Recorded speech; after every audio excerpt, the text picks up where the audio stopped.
తాకట్లో ఉన్న మీ బంగారాన్ని విడిపించి ఆ రోజు ఆన్లైన్ రేటుకి కొంటాం. Sharma gold company.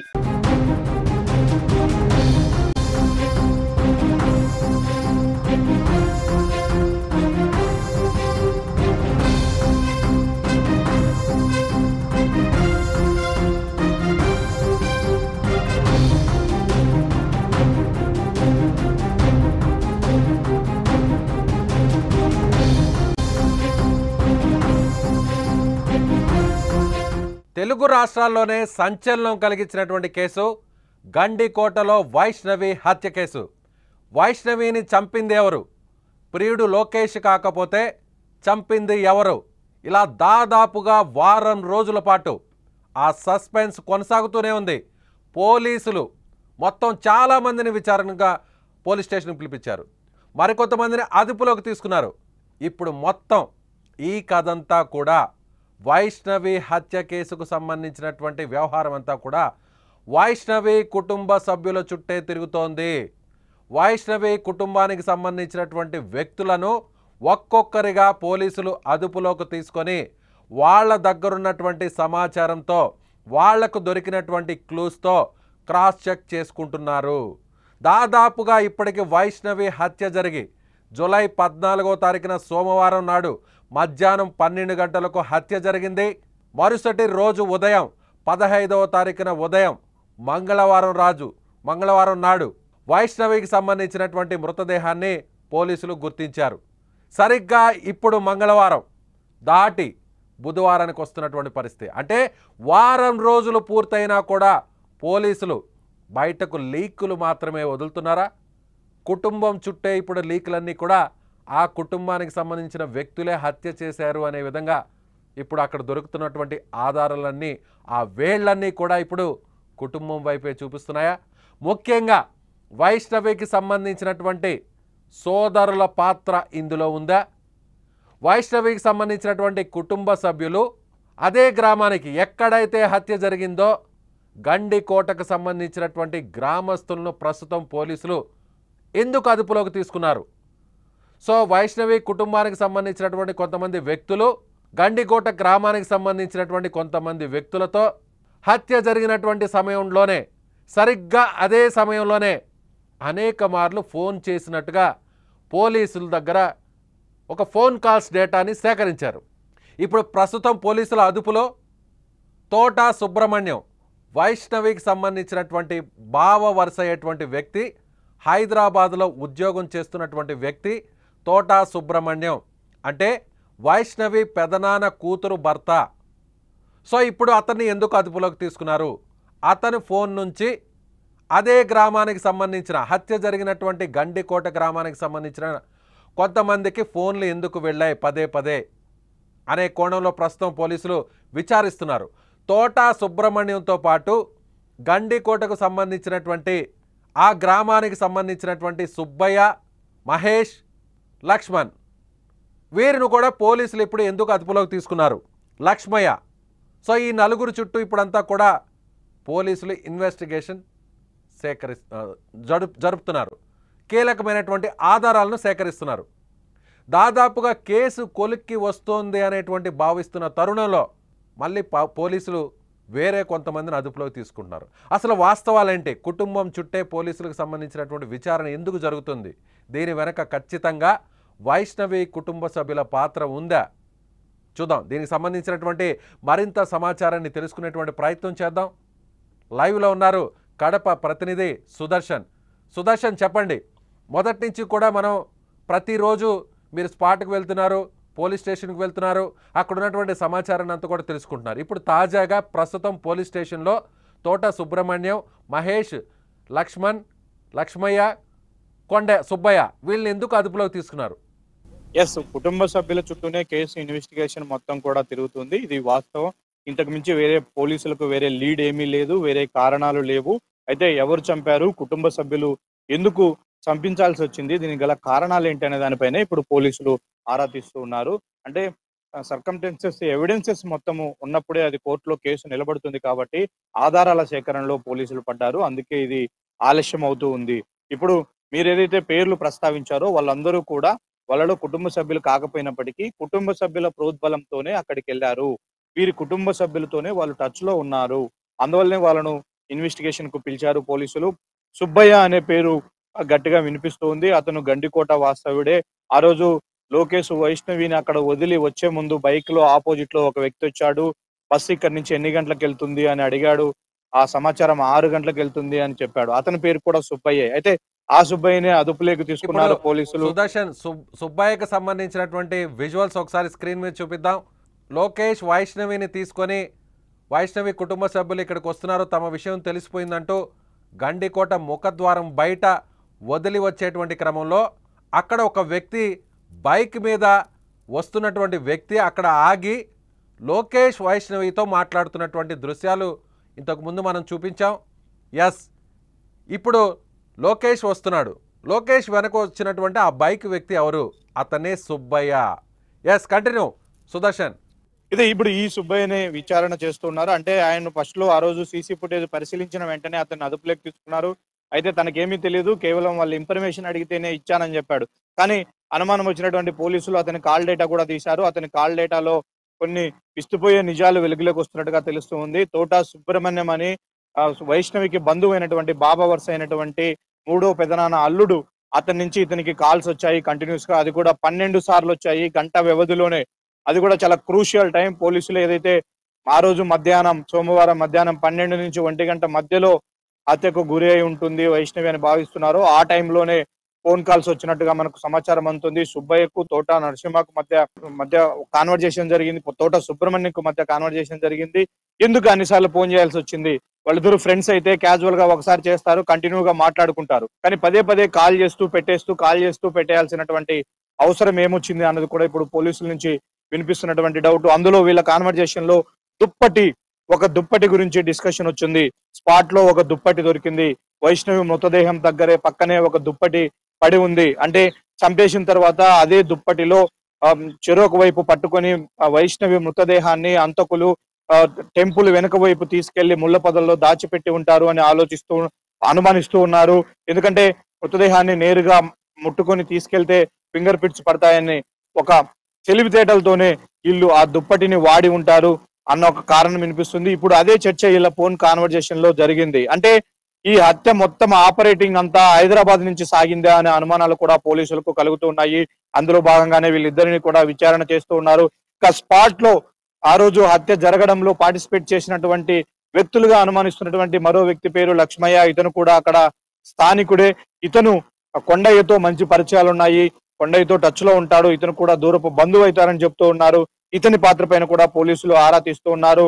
అతన్ని నిన్నటి నుంచి కూడా పోలీసులు విచారిస్తూ ఉన్నారు అన్ని కోణాల్లో. ఇక మరో వ్యక్తి మహేష్, ఇతను కూడా స్థానికుడే.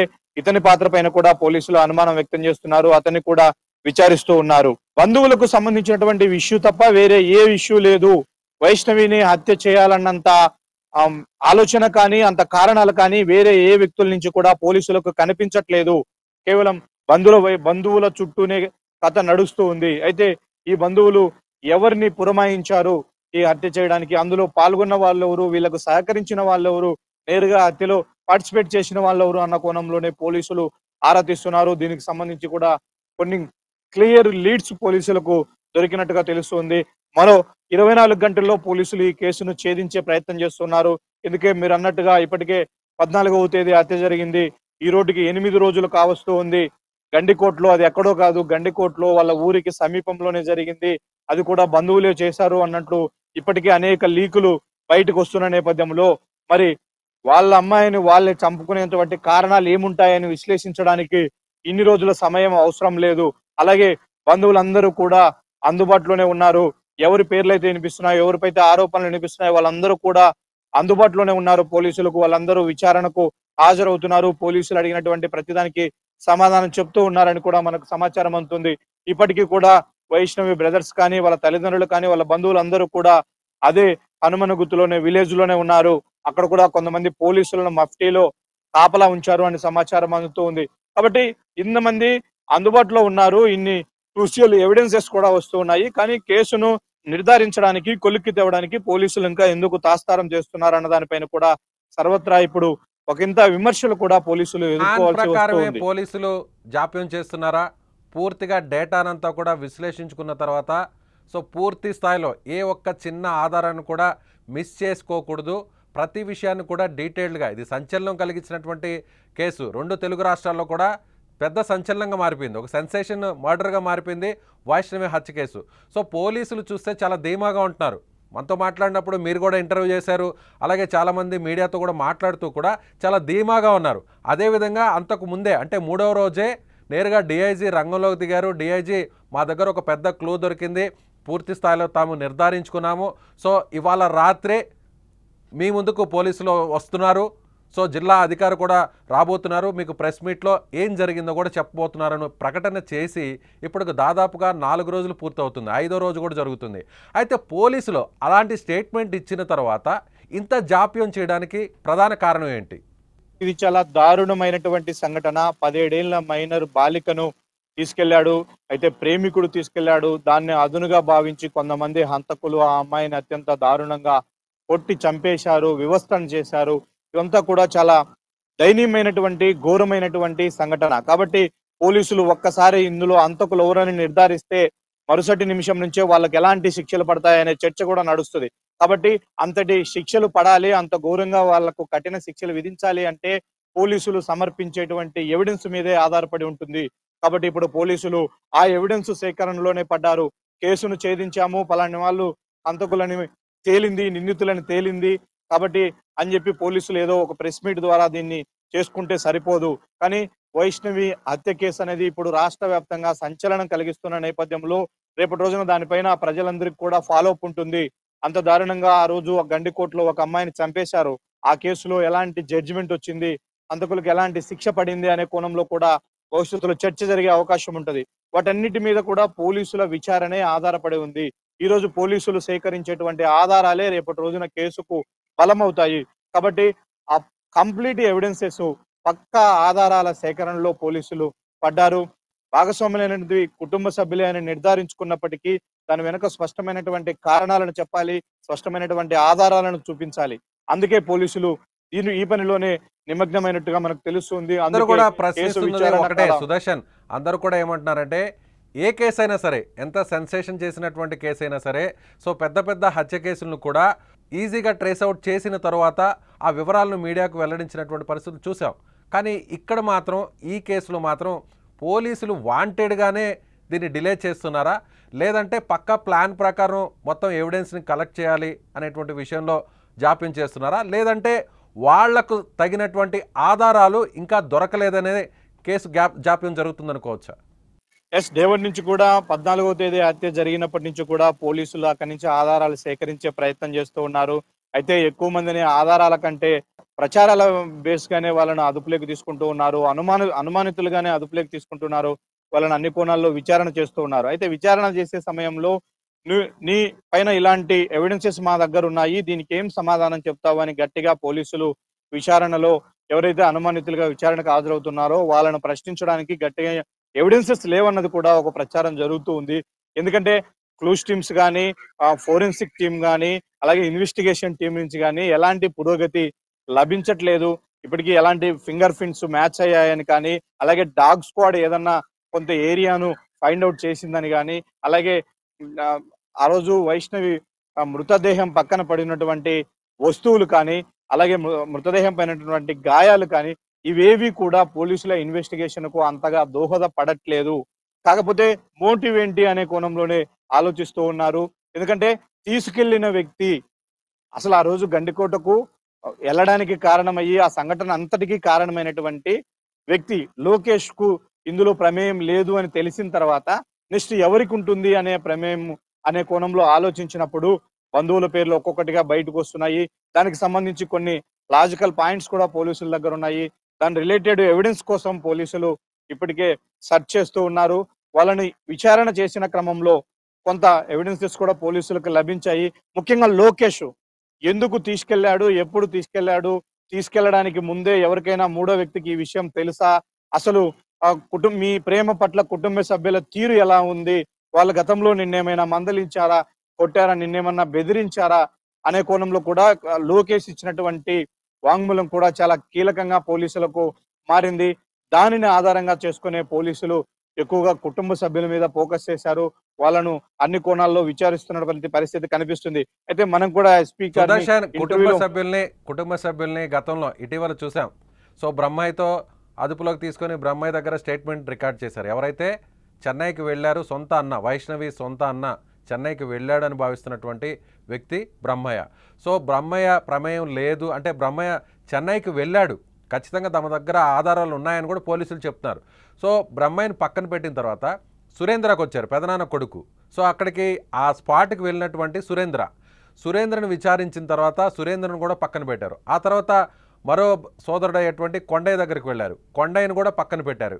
ఇప్పుడు తాజాగా బావ వరుస అయ్యేటువంటి వ్యక్తి తోట సుబ్రహ్మణ్యుని, హైదరాబాద్కి సంబంధించిన వ్యక్తిని అతన్ని అదుపులోకి తీసుకున్నారు. అతనితో పాటు బయట వ్యక్తులు, ఇప్పుడు తొలిసారిగా కుటుంబం కాకుండా, కుటుంబ సభ్యులు కాకుండా, వారికి సంబంధించిన వ్యక్తులు కాకుండా బయట వ్యక్తులు, అంటే వీరికి పరిచయం ఉన్నటువంటి వ్యక్తులు, అక్కడ పక్కాగా క్లూస్ దొరికినటువంటి వ్యక్తులు, అంటే తోట సుబ్రహ్మణ్యం అనే వ్యక్తి దగ్గర నుంచి బయట వ్యక్తులకు ఫోన్ కాల్స్ పదే వెళ్ళాయి.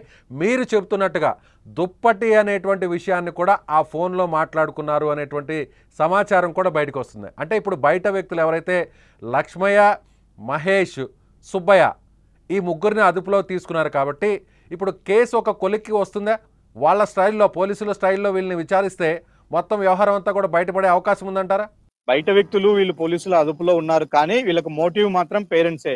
ఇక్కడ బంధువుల నుంచే వచ్చింది, వాళ్ళ వైష్ణవి బంధువులే వీళ్ళను పురమాయించారు అన్నది టాకు. ఆ కోణంలోనే వాళ్లకు వీళ్లకు మధ్య జరిగినటువంటి కాన్వర్జేషన్ ఆధారంగానే వాళ్ళను తీసుకొచ్చారు. కాకపోతే లాస్ట్ ఛాన్స్ పోలీసులకు కుటుంబ సభ్యులను అదుపులోకి తీసుకోవడం, ఆ ప్రయారిటీనే పోలీసులు ఫాలో అవుతూ ఉన్నారు. ఎందుకంటే పక్కా ఎవిడెన్సెస్ దొరికిన తర్వాతే సుదర్శన్, కుటుంబ సభ్యులంటే సోదరులేనా లేదంటే వేరే ఇంకెవరైనా కీలక వ్యక్తులు ఉండే అవకాశం ఉందంటారా? వైష్ణవి తల్లి దగ్గర నుంచి, సోదరుల దగ్గర నుంచి, వాళ్ళ బంధువులు అందరిపైన కూడా పోలీసులు ఒకే అనుమానం వ్యక్తం చేస్తూ ఉన్నారు. ఎందుకంటే ఒకసారి బయటికి సమాచారం లీక్ అయిన తర్వాత వాళ్ళు గండికోటకు వెళుతున్నారా అని వాళ్ళ బంధువుల్లో ఒకరికి తెలిసిన తర్వాత ఖచ్చితంగా అందరికీ తెలిసే ఉంటుంది. అయితే ఆ రోజు లోకేష్ తో వెళ్ళింది తన అమ్మాయి, దాన్ని దండించి తీసుకురావడానికి, అమ్మాయిని మందలించి తీసుకురావడానికి వెళ్ళారు అన్నది ఇక్కడ ఎక్కడా కూడా నిర్ధారణ కావట్లేదు. పూర్తిగా దొరికితే లోకేష్ ను కూడా అక్కడే హతమార్చాలన్న కోణంలోనే ఈ స్కెచ్ అంతా కూడా నడిచింది. కాబట్టి పోలీసులు ఆ కోణంలోనే విచారణ చేస్తూ ఉన్నారు. కాబట్టి ఖచ్చితంగా కుటుంబ సభ్యుల్లో ఎవరి పాత్ర ఎంత అనేది నిర్ధారించాలి అంటే పార్టిసిపేట్ చేసిన వాళ్ళ గురించి ఖచ్చితంగా వాళ్ళ నుంచే సమాచారం రాబట్టాలి.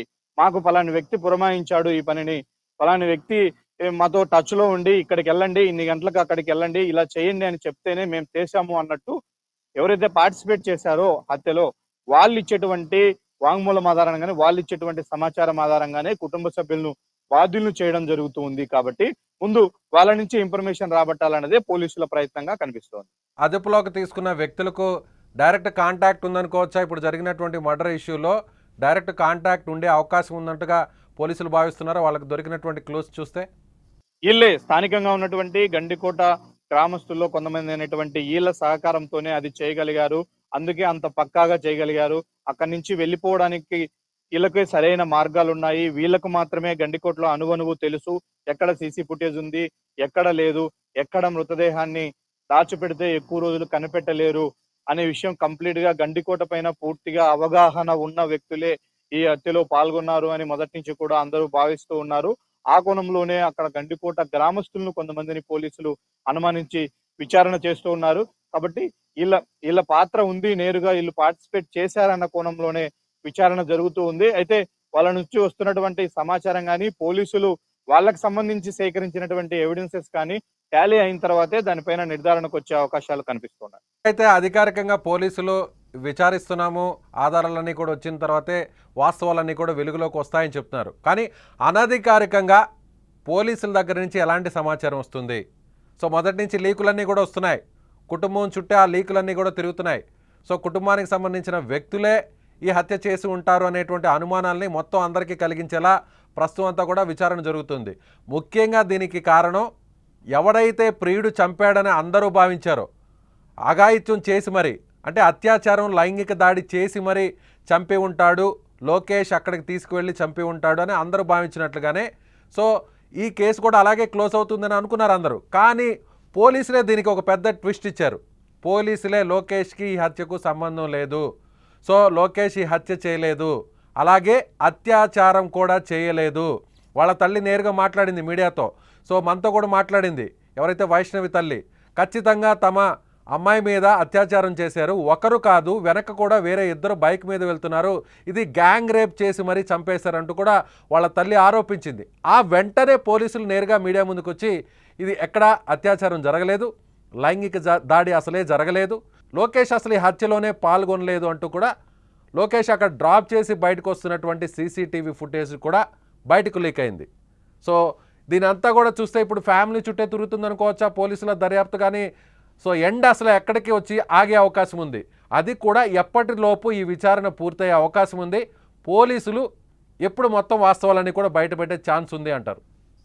పోలీసుల మీద కూడా ఒత్తిడి వస్తుంది. ఇప్పటికే విచారణ కూడా కొలిక్కి వచ్చింది, పూర్తిగా చివరి దశకు వచ్చింది. రేపు సాయంత్రం లోపు పోలీసులు అధికారికంగా ప్రెస్ మీట్ పెట్టే అవకాశాలు అయితే కనిపిస్తున్నాయి. మీరు అన్నట్టు ఎలిమినేషన్ రౌండ్ కొనసాగుతుంది. ఇప్పుడు ఎవరి మీద అయితే అనుమానాలు ఉన్నాయో వీళ్ళు అవునా కాదా, వీళ్ళు ఎలిమినేట్ కాకపోతే నెక్స్ట్ ఎవరు అనే కోణంలోనే జరుగుతుంది. ఫస్ట్ సీసీ ఫుటేజ్ అనాలిసిస్ చేశారు, తర్వాత ఆ రోజు గండికోటకు వచ్చిన వాళ్ళందరి కాల్ డేటాను తీసేశారు.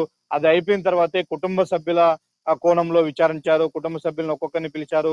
నీకెందుకు అవకాశం ఉంది, నువ్వెందుకు అక్కడికి వెళ్లాల్సి వచ్చింది, నువ్వెందుకు ఫోన్ మాట్లాడాల్సి వచ్చింది, మీకు వైష్ణవికి ఉన్నటువంటి ఎలాంటి రిలేషన్ ఉండేది అని వచ్చింది. తర్వాత వాళ్ళ తల్లిని కూడా విచారించారు. ఆమె అసలు మీ అమ్మాయి విషయంలో మీకున్నటువంటి అభిప్రాయం ఏంది, ఎందుకు మీరు ఏ విషయం తెలియకుండానే అన్ని ఆరోపణలు చేయాల్సి వచ్చింది, అత్యాచారం జరిగింది ఇది అని అట్లా ఒక్కొక్కరిని కూడా ప్రశ్నిస్తూ ఉన్నారు. వాళ్ళ ప్రశ్నల సందర్భంలో ఒక్కొక్కరిని కూడా వీళ్ళకు అవకాశం లేదు, వీళ్ళు పార్టిసిపేట్ చేసి ఉండకపోవచ్చు అన్న అనుమానాలు వచ్చిన వాళ్ళందరినీ ఒక్కొక్కరిని ఎలిమినేట్ చేస్తూ వస్తూ ఉన్నారు. ఫైనల్ గా దొరికినటువంటి క్లూ ప్రకారము ఎవరైతే అనుమానం వ్యక్తం చేస్తున్నారో, ముఖ్యంగా సోదరుల పైన అనుమానం కలుగుతుంది, వాళ్ళ రిలేటెడ్ గానే వాళ్ళతో కాన్వర్జేషన్ చేసిన వాళ్ళు కావచ్చు, అలాగే పార్టిసిపేట్ చేసిన వాళ్ళను వాళ్ళ ఆధారంగానే గుర్తించే పనిలో ఇప్పుడు పోలీసులు పడ్డారు. ఇది అక్కడ కడప ప్రతినిధి సుదర్శన్ చెప్తున్నట్టుగా ఖచ్చితంగా ఇది పరువు హత్యే. లోకేష్ ప్రియుడు మానభంగం చేసి హత్య చేయలేదు కాబట్టి ఆ అవకాశం ఎవరికి ఉంటుంది, హత్య చేయాల్సినటువంటి అవసరం ఎవరికి ఉంటుంది అనేటువంటి కోణంలో దర్యాప్తును ప్రారంభించారు. పోలీసులు కూడా కీలకమైనటువంటి ఆధారాలు అయితే లభించాయి.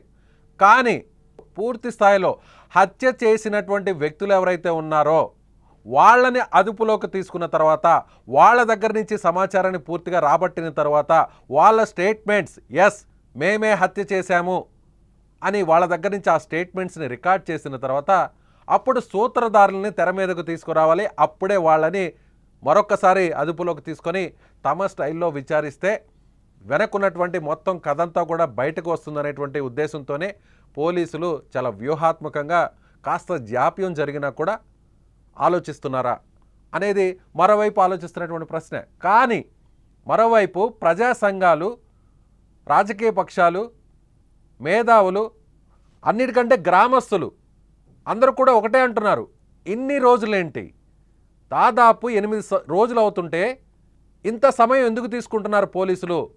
పెద్ద పెద్ద కేసులనే ఛేదించినటువంటి పోలీసులు, అలాగే మా దగ్గర క్లూలు దొరికాయి, మా దగ్గర రెడీగా ఉన్నారు పోలీసులు, ఇక వాస్తవాలను బయట పెట్టడానికి కొన్ని గంటల్లోనే మీ ముందుకు పోలీసులు వస్తారంటూ మీడియాకి చెప్పిన తర్వాత, సాక్షాత్తు పోలీసు ఉన్నతాధికారులు చెప్పిన తర్వాత మళ్ళీ ఎందుకు వెనకడుగు వేశారు, జరుగుతున్నది ఏంటి, ఇలా రకరకాల ప్రశ్నలు ఉత్పన్నమవుతున్నాయి. పోలీసులు వీటికి ఏం సమాధానం చెప్తారు అనేటువంటి డిమాండ్ కూడా వినిపిస్తుంది. మరోవైపు అందరూ కూడా గ్రామంలో కావచ్చు, ఆ ప్రాంతంలో కావచ్చు, ప్రజా సంఘాల వాళ్ళందరూ కూడా ఆందోళన చేస్తున్నారు. దానికి సంబంధించినటువంటి విజువల్స్ కూడా మనం చూస్తున్నాం. ఖచ్చితంగా పోలీసులు విచారణ పూర్తి చేయాలి. సంచలనంగా మారినటువంటి ఈ కేసు వాస్తవాలు ఎప్పుడు బయటకు వస్తాయి? పోలీసులు నిష్పక్షపాతంగా విచారణ పూర్తి చేయాలంటూ కూడా ధర్నాలు చేస్తున్నారు, నిరసన ర్యాలీలు కూడా చేస్తున్నారు. ఎస్, దీని గురించి మనం మాట్లాడదాం. చాలామంది ప్రజా సంఘాల వాళ్ళు ఆగ్రహం కూడా వ్యక్తం చేస్తున్నారు.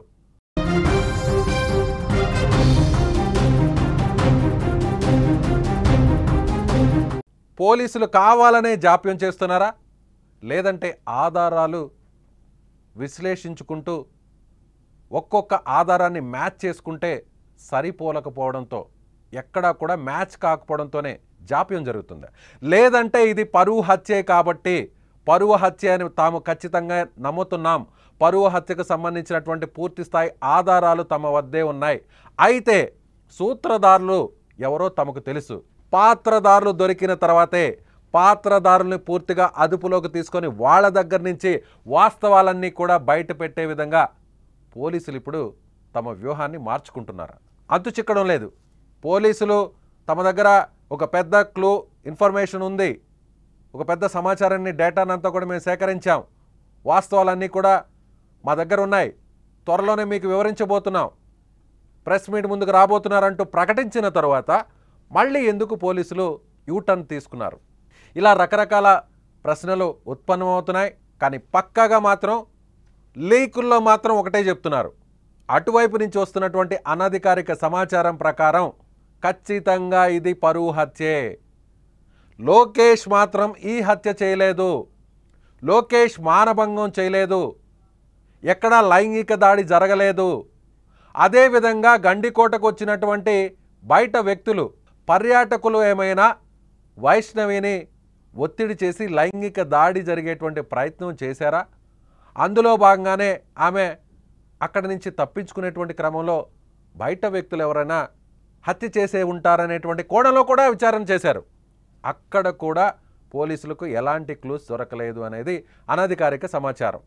కానీ ఇప్పుడు పోలీసులు ఆలోచిస్తున్నదంతా ఒకటే, కుటుంబం వైపే వీళ్ళన్నీ చూపిస్తున్నాయి. కాబట్టి తమ దగ్గర ఉన్నటువంటి సమాచారం, ఫోన్ కాల్స్, సీసీటీవీ ఫుటేజ్, స్థానికులు ఇచ్చినటువంటి సమాచారం, తమ దగ్గర ఉన్నటువంటి ఆధారాలు, అన్నిటికంటే ముఖ్యంగా చంపిన వ్యక్తులు బయట వారెవరూ కాదు. ఎందుకంటే ఆ ఊరు మీద పూర్తిగా సమగ్ర అవగాహన ఉన్నవాళ్లే, అణువు తెలిసిన వ్యక్తులే ఈ హత్యని ఇంత పక్కాగా ప్లాన్ చేసి ఉంటారు అనేది పోలీసులు భావిస్తున్నారు. అందుకే హత్య చేసిన వ్యక్తులకు సంబంధించినటువంటి వివరాలు ఎక్కడా కూడా పోలీసులు బయటకు చెప్పట్లేదు.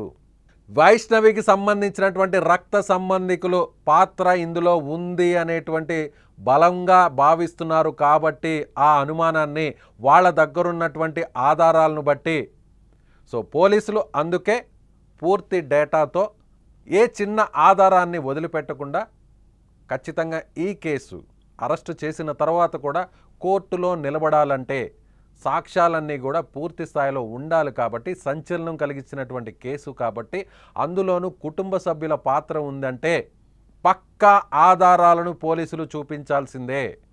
అనుమానాలు వేరు, ఆధారాలు వేరు.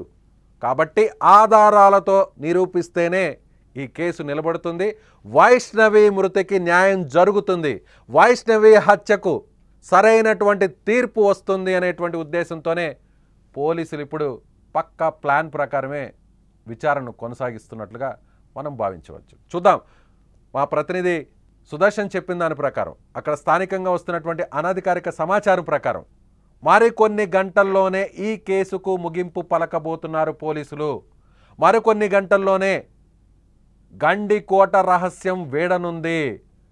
మరికొన్ని గంటల్లోనే గండికోట రహస్యం, వైష్ణవి హత్య కేసుకు సంబంధించినటువంటి హంతకులు వివరాలను పోలీసులు బయట పెట్టబోతున్నారు. ఎస్, రేపు దీని మీద రేపు మీడియాకు ముందుకు రాబోతున్నారు అనేటువంటి అనధికారిక సమాచారం వస్తుంది. చూద్దాం దీని వెనక ఎవరున్నారో, ఎవరి పాత్ర ఉందో. ఖచ్చితంగా అందరూ భావిస్తున్నట్టుగా, పోలీసులు కూడా అనుమానిస్తున్నట్టుగా, పోలీసులు విచారణ చేస్తున్నటువంటి కోణాన్ని బట్టి చూస్తే కూడా ఇది పరువు హత్య అని అందరూ భావిస్తున్నట్టుగా ఇందులో కుటుంబ సభ్యుల పాత్ర ఉందో లేదో అనేది పోలీసులు మరికొన్ని గంటల్లో తేల్చబోతున్నారు. కాబట్టి వాస్తవాలన్నీ కూడా బయటకు వచ్చే అవకాశం ఉంది. మీరేమనుకుంటున్నారు? పోలీసులు జాప్యం చేయడానికి వెనకున్నటువంటి బలమైన కారణాలు ఏంటి?